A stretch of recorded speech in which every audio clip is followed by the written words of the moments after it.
It's easier today to make money than ever before because everyone's retarded today. Back when we started back in the 80s, most people were retarded, but you had a lot of competition. Today, there's virtually none. Everyone's impatient and greedy and lazy.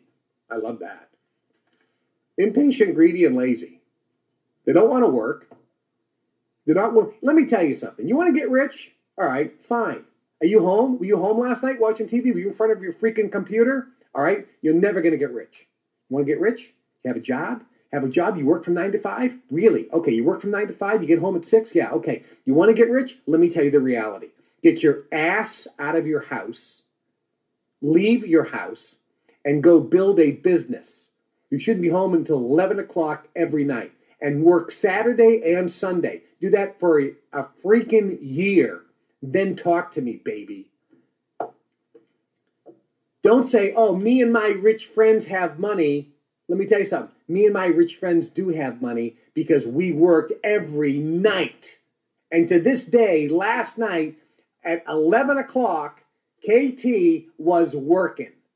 And at 6 o'clock this morning, I was up. At 6:15, I was drinking some coffee, working.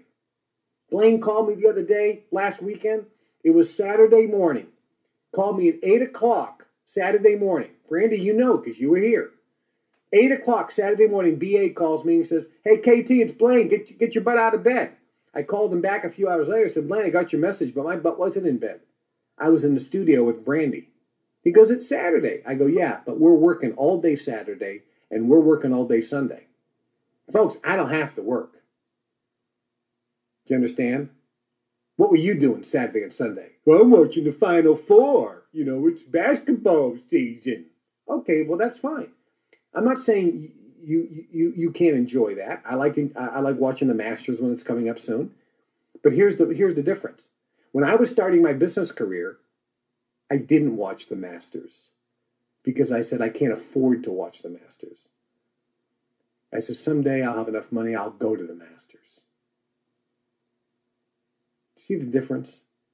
Some of you aren't willing to give up what you love. You're gonna have to give things up if you want success. If you ask people how much they make, somebody tells you how much he makes per hour. Another guy tells you how much he makes per day. Another guy tells you how much he makes per week. Another guy tells you how much he makes per month. And another guy tells you how much he makes per year. What's the difference? The guy who tells you how much he makes per year makes the most money. The guy who tells you how much he makes per hour makes the least. Are you paying attention? See, your thinking is too short term.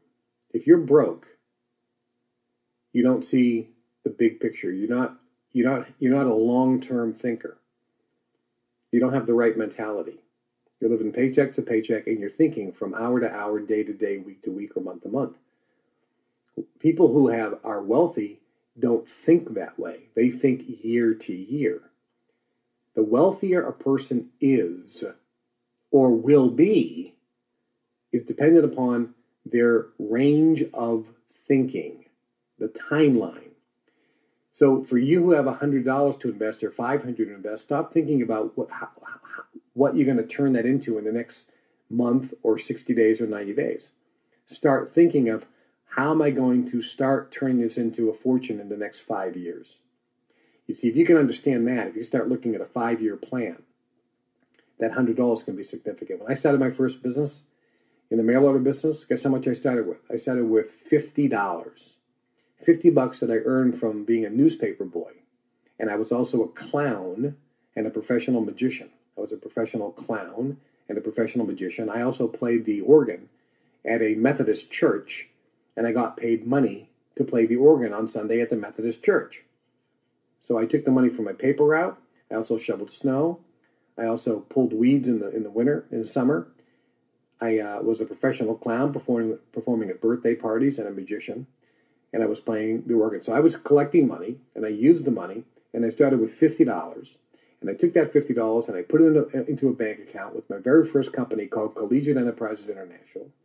I put that money in there and I said, okay, I'm not going to take any money out for myself. This is going to be my seed corn, my seed money, and I'm going to turn this into more money, which I'm going to in turn turn into more money. I took that and I put together a business plan, a plan of action. I was mailing out some letters. I went into the mail order business, and I spent that $50 on mail. Within 3 weeks, I had returned back money. Around $150 came in, but I had to pay for the printing. I had to pay for the postage. I had to pay for the product. And after I paid everything, guess how much money was left in my bank account? $75.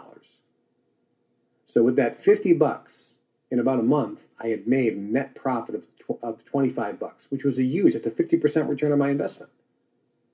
And then I said, I just did the math. I said, if I can crank this down from instead of a month to maybe 2 weeks and just continue to pyramid my profits, how much money am I going to have a year or 2 years from now? Oh my gosh. Folks, do you realize I made $1 million net profit before I was 18 using this method? And I didn't spend a penny of it. I kept reinvesting it and reinvesting it. I had long-term thinking. And it happened faster because I had long-term thinking. See, many of you don't understand sacrifice. As I was building that, I wasn't spending a penny. I was reinvesting that money into my business.